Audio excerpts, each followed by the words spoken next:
कथा वगैरह तो गुरुजी सुनता बट फिर भी कुछ मतलब चेंजेस नहीं आ रहे हैं मेरा प्रश्न ये है गुरुजी कि मेरा मन बहुत अशांत रहता है और एक जगह माइंड कॉन्सेंट्रेट नहीं हो पाता है, पढ़ाई में भी मेरा मन नहीं लगता है। उसके लिए कुछ उपाय बताइए मेरे। आप जी जो साधना कर रहे हो अन्य देवी देवताओं की, पूर्ण परमात्मा की भक्ति ना करके किसी भी ब्रह्म की, सर पुरुष की, अक्षर पुरुष की, ब्रह्मा विष्णु महेश की या दुर्गा या निरंजन की, तो ये तो ऐसी साधना है जैसे कोई किसान से कंट्रोल करना अब स्टार्ट किया है, तो अब धीरे धीरे उसका परिणाम दिखेगा। जोड़े रहिए अपने आप को, बस कुछ नहीं करिए, केवल जोड़े रहिए। जी गुरुजी। आप ट्रेन में बैठे रहिए, सब्र रखिए, मंजिल मिल जाएगी। नमस्कार, आध्यात्मिक डिबेट चैनल में आप सभी का स्वागत है। तो अनिरुद्ध आचार्य जी महाराज जी की भरी सभा में उनके एक भगत ने पूछा है कि महाराज जी भक्ति में मन नहीं लगता है, मन को कैसे कंट्रोल करें, और मैं बहुत ज़्यादा भक्ति करता हूँ, सत्संग भी सुनता हूँ, फिर भी मेरे घर के कोई कार्य नहीं हो रहे हैं और मेरा मन स्थिर नहीं रहता है, तो इसके लिए क्या करें। तो यदि आपके भी मन में इसी तरह से चल रहा है, आपके भी भक्ति में मन नहीं लग रहा है, आपके भी काम नहीं बन रहे हैं भक्ति करने से, कोई घर में सुख शांति नहीं है, तो यह वीडियो आपके लिए बहुत ही इम्पोर्टेंट है। तो आप इस वीडियो को देखिएगा, बहुत ही महत्वपूर्ण वीडियो बनाया गया है यह। तो इस विषय को लेकर हमने दो संतों को चुना है, अनिरुद्ध आचार्य जी महाराज जी और संत रामपाल जी महाराज जी। दोनों संतों के विचार हम अलग अलग आपके समक्ष रखने वाले हैं। तो आध्यात्मिक ज्ञान चर्चा के इस वीडियो को आगे बढ़ाते हैं और सबसे पहले जानते हैं अनिरुद्ध आचार्य जी महाराज जी के आध्यात्मिक विचार। राधे राधे गुरुजी। जी राधे राधे। गुरुजी मेरा नाम राज पांडे और मैं जौनपुर से हूँ। मेरा प्रश्न ये है गुरुजी कि मेरा मन बहुत अशांत रहता है और एक जगह माइंड कॉन्सेंट्रेट नहीं हो पाता है और पढ़ाई में भी मेरा मन नहीं लगता है। उसके लिए कुछ उपाय बताइए मेरे को। कथाएं सुना करिए और मन को अभ्यास के बल पर वश में किया जा सकता है। किसके बल पर? प्रैक्टिस। जी जी। जैसे मंदारी बंदर को कैसे करता है? अभ्यास के बल पर वश में कर लेता है कि नहीं? जी जी। तो जब मंदारी बंदर को प्रैक्टिस के बल पर वश में कर सकता है, तो हम अपने मन को प्रैक्टिस के द्वारा कोशिश करें। करत करत अभ्यास के जड़मति होत सुजान, अभ्यास से सब होता है। तो कोशिश करिए कि आपका मन चंचल है तो उसे कथाओं से जोड़िए, अच्छी चीज़ों से जोड़िए। कथा वगैरह तो गुरुजी सुनता बट फिर भी कुछ मतलब चेंजेस नहीं आ रहे हैं मेरे अंदर। आएगा, मन तो कई जन्मों से भटक रहा है, अब धीरे से कंट्रोल करना अब स्टार्ट किया है, तो अब धीरे धीरे उसका परिणाम दिखेगा। जोड़े रहिए अपने आप को, बस कुछ नहीं करिए, केवल जोड़े रहिए। जी गुरुजी। आप ट्रेन में बैठे रहिए, सब्र रखिए, मंजिल मिल जाएगी। ऐसे सत्संग की नैया में बैठे रहिए, पार हो जाओगे, चिंता करने की जरूरत। अभी आपने सुने अनिरुद्ध आचार्य जी महाराज जी के आध्यात्मिक विचार। आइए अब जानते हैं जगत गुरु तत्वदर्शी संत रामपाल जी महाराज जी के आध्यात्मिक विचार। जो साधना कर रहे हो अन्य देवी देवताओं की, पूर्ण परमात्मा की भक्ति ना करके किसी भी ब्रह्म की, सर पुरुष की, अक्षर पुरुष की, ब्रह्मा विष्णु महेश की या दुर्गा या निरंजन की, तो ये तो ऐसी साधना है जैसे कोई किसान ऊंचे स्थान पर, थली पर, पहले वर्षा पर आधारित थे सभी मानव समाज, और उस समय गरीबदास जी ने भी किसान थे। गरीबदास जी जाट ग्रुप में, जाट जाति से थे, और अपने वहाँ के साथी जो किसान थे उनको भी समझाना था। इसलिए बता रहे हैं कि जो मैं भक्ति बता रहा हूँ जिस भगवान की, उसकी साधना ना करके आप अन्य जो साधना कर रहे हो ऐसी है जैसे ऊंची थलियों पर, ऊंचे स्थानों पर बीज बो दिया, खेती कर ली, और जब थोड़ी बहुत वर्षा हुई तो उस थलियों का पानी एक समतल स्थल पर, डहर बोलते थे उसको, डहर, वहां आकर इकट्ठा हो जाता था, और उस स्थान को, डहर के अंदर पानी, वर्षा भी और आसपास के ऊंचे क्षेत्र का उसी में आ जाता था, और उसमें जब बोई जाती थी फसल, जैसे ऊंची थलियों पर बोई हुई तो वो होती ही नहीं थी, और डहर में बीजा हुआ 1 एकड़ में मनमाने 50 मन कनक हो जाती थी, और ऊंची थलियों पर 2 मन की भी नहीं होती थी मुश्किल से। तो क्या बताते हैं गरीबदास साहब जी, एक और एग्जाम्पल बता रहे हैं कि तुम ऊंची थलियां खेती बो, भूल गए निज डेरे नु। इस परम पिता परमात्मा सतपुरुष कबीर साहब की भक्ति ना करके आप अन्य देवी देवताओं की भक्ति करके ऐसी लाभ उठा रहे हो जैसे ऊंची थली पर खेती करने वाले किसान को कोई लाभ नहीं होता। और जो डहर में बीज बोता है, प्रयत्न दोनों एक जैसा ही करते हैं, तो उस डहर वाली यानी उपजाऊ जमीन में और समतल जमीन में घना लाभ होता है। तो ये समझाना चाहते हैं कि जो साधना हम बताते हैं वो तो डहर समझो। अब फिर बताते हैं,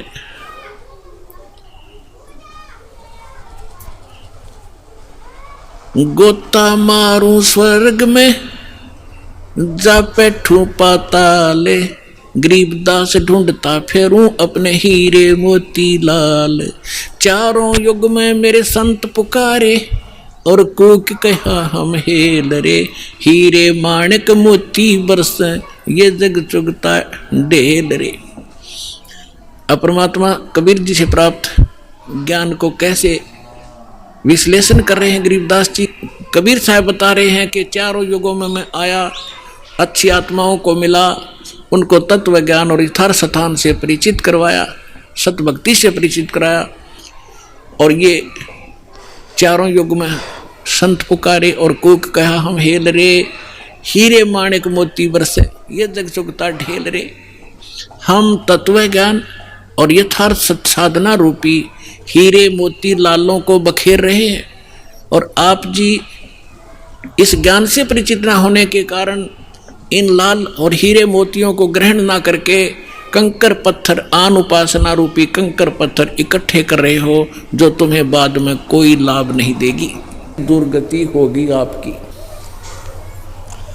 उसके लिए क्या बताते हैं कि परमात्मा की भक्ति करो, उस पूर्ण ब्रह्म की साधना करो। घट में शोक सिलसिला ये सूतक बढ़ा अंधेरे, ये दम गिनती के दिए फेर सके तो फेर। ग्रीवजित से ती दम ऊंचरे वहीं ठोर तू खोज, हंस लोक को चालिए बनमत भरम रोज। बाका पड़दा मैल का कोई न जाने बेव, बिन सतगुरु क्यों पाइए वो अटक रहा सुख देव। अपने आत्माओं, आप जी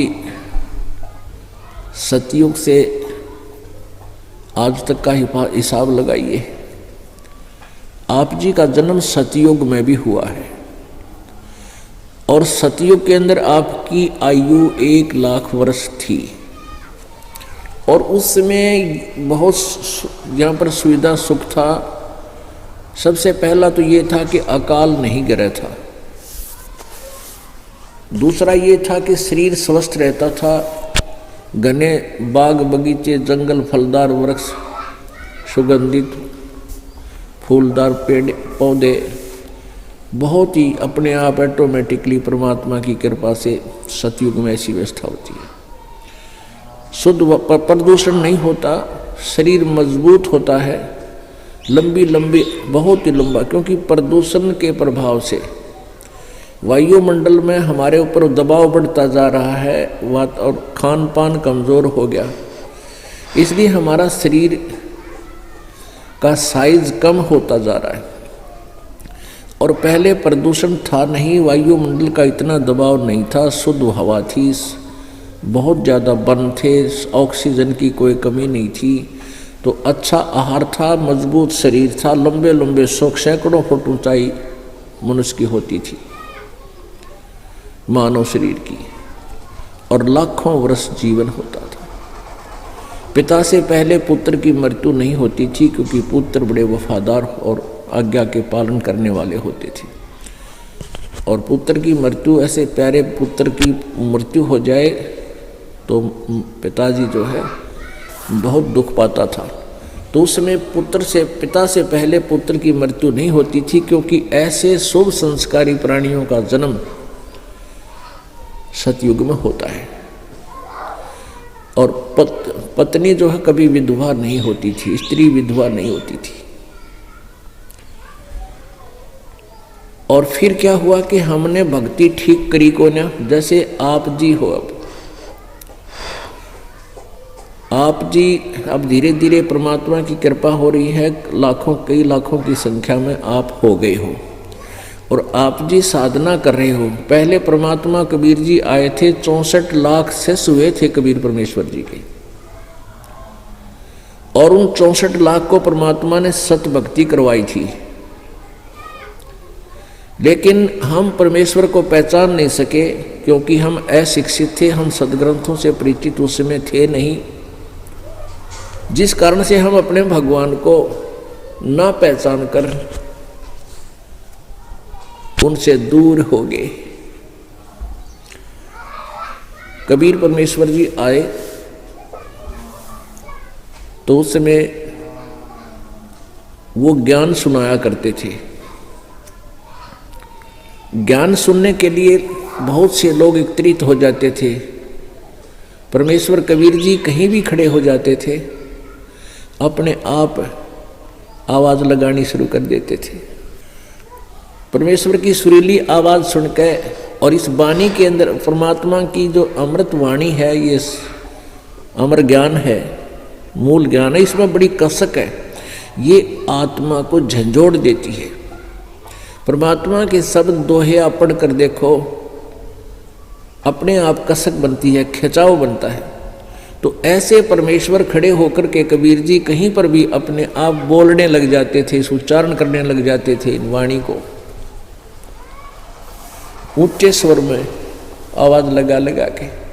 तो ऊंची आवाज़ से कोई बोलता है तो प्रत्येक व्यक्ति, आने जाने वाला भी कोई हो, उसका भी अट्रैक्शन होता है कि कौन बोल रहा है, क्या कह रहा है, सुने इसके पास चल के।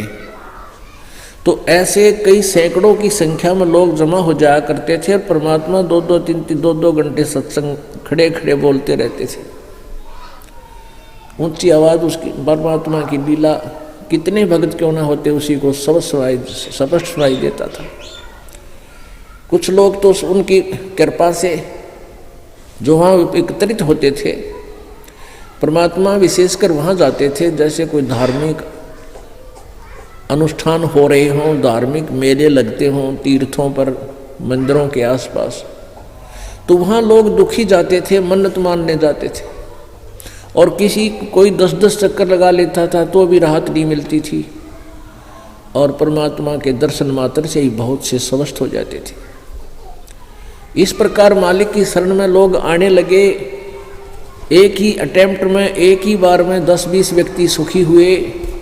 उन्होंने अपने रिश्तेदारों को बताया, औरों को बताया, परमात्मा के चरणों में आने लगे।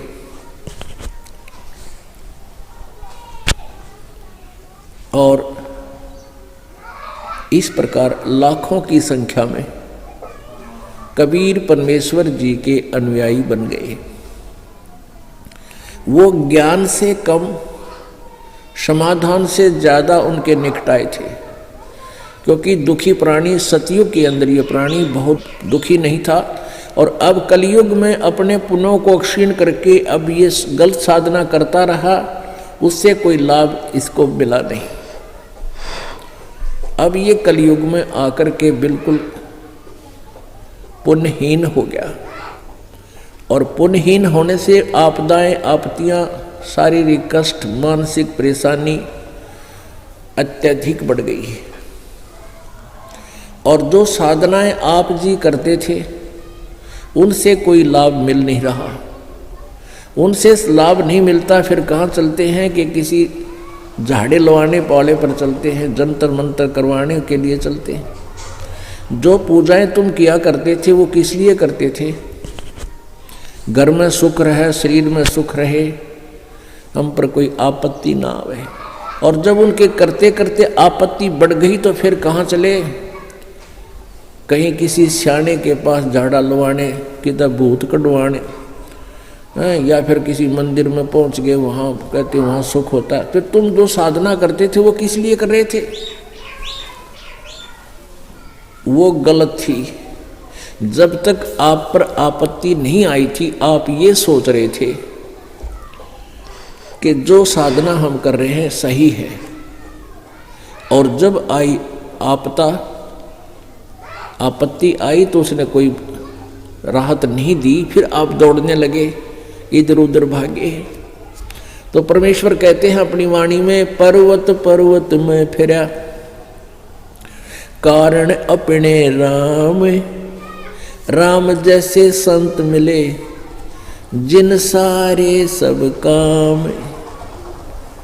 यानी परमात्मा के लिए पर्वत पर्वत पर को जहाँ भी किसी ने बताया, जंगल में, खाड़ों में, गुफाओं में, मंदिरों में परमात्मा की खोज में गए, वहाँ कोई राहत मिली नहीं तो संत मिले जो परमात्मा जैसे संत मिल गए और उन्होंने फिर सब सुख दिया।